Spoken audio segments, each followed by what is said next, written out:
ಎಲ್ಲರಿಗೂ ನಮಸ್ಕಾರ ರೀ. ರಿಯಾಸ್ ಕಿಚನ್ಗೆ ಸ್ವಾಗತ ರೀ. ಇವತ್ತು ನಾನು ಈ ಒಂದು ಬದನೆಕಾಯಿ ಫ್ರೈಯನ್ನು ಮಾಡಿ ತೋರಿಸ್ತಾ ಇದ್ದೇನೆ ರೀ. ಅಂದರೆ ಇದು ಬದನೆಕಾಯಿ ಪೂರ್ತಿ ಹಿಂಗೆ ಸುಕ್ಕ ಅಂತ ನೋಡ್ರಿ, ಆ ಥರ ಬದನೆಕಾಯಿ ಸುಕ್ಕವನ್ನು ಮಾಡಿ ತೋರಿಸ್ತಾ ಇದ್ದೀನಿ.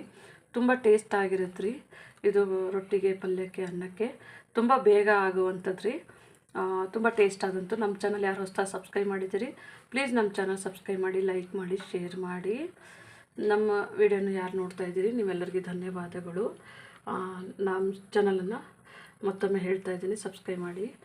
ಇವಾಗ ನಾವು ಈ ಒಂದು ಬದನೆಕಾಯಿಯನ್ನು ಫ್ರೈಯನ್ನು ಚೆನ್ನಾಗಿ, ಅಂದರೆ ಸ್ವಲ್ಪನೇ ಇದನ್ನು ಪಲ್ಯ ಮಾಡೋಣ, ತುಂಬ ಬೇಗ ಆಗುವಂಥದ್ದು ರೀ. ಇಲ್ಲಿ ನಾನು ಇಲ್ಲೊಂದು ಪಾತ್ರೆಯನ್ನು ಇಟ್ಕೊಂಡಿದ್ದೀನಿ ರೀ.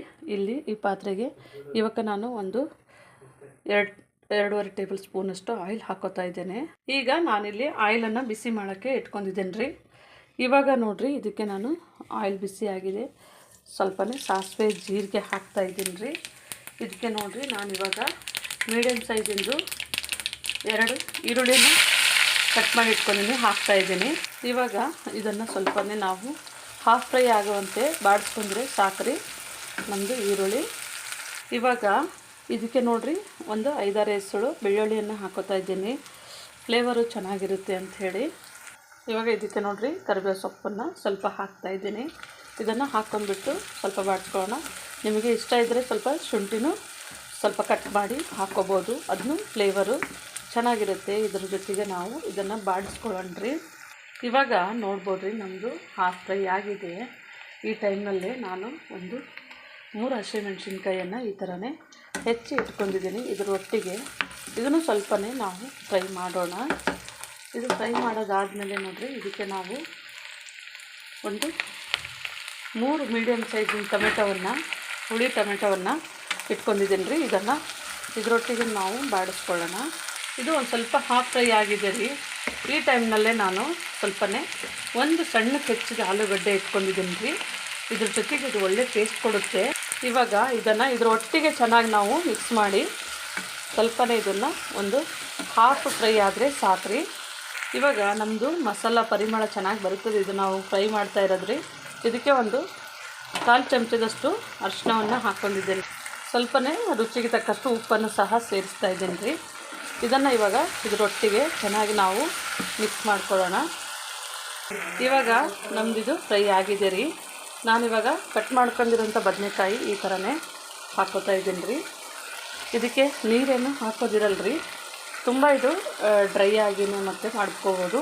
ನಿಮಗೆ ಗ್ರೇವಿ ಬೇಕಂತ ಅಂದರೆ ಇದೊಂದು ಹಾಫ್ ಫ್ರೈ ಆದಮೇಲೆ ಸ್ವಲ್ಪ ನೀರು ಆ್ಯಡ್ ಮಾಡ್ಕೋಬೋದು ರೀ. ಇದನ್ನು ಹಾಕ್ಕೊಂಡಾಗೋದಿದೆ. ಇವಾಗ ನಮ್ಮದಿದೆ ನೋಡಿರಿ, ಸ್ಲೋ ಫ್ಲೇಮ್ನಲ್ಲಿ ನಾವೊಂದು 5 ನಿಮಿಷಗಳ ಕಾಲ ಇದನ್ನು ಬೇಯಿಸೋಣ. ಇವಾಗ ನಮ್ಮದು ಒಂದು 5 ನಿಮಿಷ ಆಗಿದೆ ರೀ. ನಾನಿದನ್ನು ಸ್ವಲ್ಪನೇ ಇದು ನೋಡ್ಬೋದು, ನಮ್ಮದು ತಳ ಏನೂ ಹಿಡಿದಿಲ್ಲ. ನಮ್ಮದು ಟೊಮೆಟೊ ಮತ್ತು ಆಲೂಗಡ್ಡೆ ಸ್ವಲ್ಪನೇ ಇದರೊಳಗೆ ಫ್ರೈ ಆಗಿರುತ್ತೆ ರೀ. ಇದರೊಳಗೆ ಇನ್ನೂ ನಮಗೆ ನೀರಿನ ಅಂಶ ಇದೆ, ನೋಡ್ಬೋದು. ಚೆನ್ನಾಗಿದೆ, ಮಿಕ್ಸ್ ಮಾಡೋಣ. ಇವಾಗ ನಾನು ಇದನ್ನು ಮಿಕ್ಸ್ ಮಾಡಿದ್ದೀನಿ ರೀ. ನಮ್ಮದು ಬದನೆಕಾಯಿ ಎಲ್ಲ ಹಾಫ್ ಫ್ರೈ ಆಗಿದೆ. ಇವಾಗ ನೋಡಿರಿ, ನಾನಿಲ್ಲಿ ಒಂದು ಅರ್ಧ ಚಮಚದಷ್ಟು ಖಾರ ನೋಡಿಕೊಂಡು ಹಾಕ್ಕೊಳ್ಳಿ. ಅಂದರೆ 1 ಚಮಚದಷ್ಟು ಅಚ್ಚ ಖಾರದ ಪುಡಿಯನ್ನು ಹಾಕ್ಕೊಂಡಿದ್ದೇನೆ ರೀ. ಇಲ್ಲೇ ನೋಡ್ಬೋದು, ಒಂದು ಅರ್ಧ ಚಮಚದಷ್ಟು ಧನಿಯಾ ಪುಡಿಯನ್ನು ಹಾಕ್ತಾಯಿದ್ದೇನೆ. ಇವಾಗ ನೋಡಿರಿ, ನಾವು ಸ್ವಲ್ಪನೇ ಖಾರಕ್ಕಂಥೇಳಿ ಇದು ಬ್ಯಾಡಗಿ ಮೆಣಸಿನ್ಕಾಯಿ ಪುಡಿಯನ್ನು ಸಹ ಹಾಕ್ತಾಯಿದ್ದೀನಿ ರೀ. ಇದು ಒಂದು ಅರ್ಧ ಚಮಚದಷ್ಟು ಹಾಕಿದ್ರೆ ಸಾಕು, ಅಂದರೆ ಸ್ವಲ್ಪ ಕಲರ್ ಚೆನ್ನಾಗಿ ಬರುತ್ತೆ ಅಂಥೇಳಿ ಬ್ಯಾಡಗಿ ಮೆಣಸಿನ್ಕಾಯಿ ಪುಡಿ. ಇದನ್ನು ನಾವು ಚೆನ್ನಾಗಿ ಮಿಕ್ಸ್ ಮಾಡೋಣ ರೀ. ಅಂದ್ರೆ ನಾವು ಇದು ಮಿಕ್ಸ್ ಮಾಡಿಬಿಟ್ಟು ಇನ್ನೊಂದು ಸ್ವಲ್ಪನೇ ಚೆನ್ನಾಗಿ ಬೇಯಿಸಿದ್ರೆ ಸಾಕು. ಇವಾಗ ನೋಡ್ಬೋದು ರೀ, ನಮ್ಮದು ನಾನು ಆ ಎಣ್ಣೆ ಏನೂ ಹಾಕಿಲ್ಲ, ನಮ್ಮದು ಇದು ಚೆನ್ನಾಗಿ ಬೆಂದಿದೆ. ನೋಡ್ಬೋದು ರೀ, ನಾವು ಹಾಕಿರೋ ಬದನೆಕಾಯಿ ಆಯಿತು, ಆಲೂಗಡ್ಡೆ ಆಯಿತು, ಇದೆಲ್ಲವನ್ನು ಈ ಥರ ಬೆಂದಿದೆ. ನಿಮಗೆ ಇಷ್ಟೇ ಸಾಕು ಅಂದರೆ ಸಾಕು, ಇಲ್ಲಾಂದರೆ ಸ್ವಲ್ಪ ನೀರು ಹಾಕ್ಕೋಬೋದು. ಇವಾಗ ನಮ್ಮದು ಇದು ರೆಡಿ ಆಗಿದೆ ರೀ ಪಲ್ಯ. ನೀವು ಮನೆಯಲ್ಲಿ ಒಂದ್ಸತಿ ಟ್ರೈ ಮಾಡಿ ನೋಡಿ, ತುಂಬ ಬೇಗ ಆಗುವಂಥದ್ದು. ನಾನು ಇದನ್ನು ಆಫ್ ಮಾಡ್ತಾಯಿದ್ದೇನೆ. ರೊಟ್ಟಿ ಚಪಾತಿಗೆ ಎಲ್ಲದಕ್ಕೂ ಒಳ್ಳೆ ಕಾಂಬಿನೇಷನ್ ಇರುತ್ತೆ. ಇವಾಗ ನೀವು ನೋಡ್ಬೋದು ರೀ, ನಮ್ಮದು ಪಲ್ಯ ರೆಡಿ ಆಗಿದೆ. ನಾನೊಂದು ಸ್ವಲ್ಪ ಮೇಲೆ ಕೊತ್ತಂಬರಿ ಸೊಪ್ಪನ್ನು ಹಾಕಿದ್ದೇನೆ. ನೀವು ನೋಡ್ಬೋದು ರೀ, ನಮ್ಮದು ಇಲ್ಲಿ ನಾನು ಬದನೆಕಾಯಿಯನ್ನು ಬೇಯಿಸಿದೆ ಎಲ್ಲ ನೋಡ್ಬೋದು ರೀ.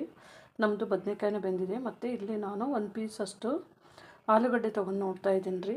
ಇದು ನೋಡಿರ್ಬೋದು ನಮ್ಮದು ಆಲೂಗಡ್ಡೆನೂ ಈ ಥರ ಚೆನ್ನಾಗಿ ಬೆಂದಿದೆ ನೋಡ್ಬೋದು ರೀ. ಇದು ಅನ್ನದ ಜೊತೆಗೆ ತುಂಬ ಒಳ್ಳೆ ಕಾಂಬಿನೇಷನ್ ಇರುತ್ತೆ. ನೀವು ಮನೆಯಲ್ಲಿ ಒಂದ್ಸತಿ ಟ್ರೈ ಮಾಡಿ ನೋಡಿ. ನಮ್ಮ ಚಾನಲ್ ಸಬ್ಸ್ಕ್ರೈಬ್ ಮಾಡಿ, ಲೈಕ್ ಮಾಡಿ, ಶೇರ್ ಮಾಡಿ. ನಮ್ಮ ವಿಡಿಯೋನ ನೋಡೋದಕ್ಕಾಗಿ ಧನ್ಯವಾದಗಳು.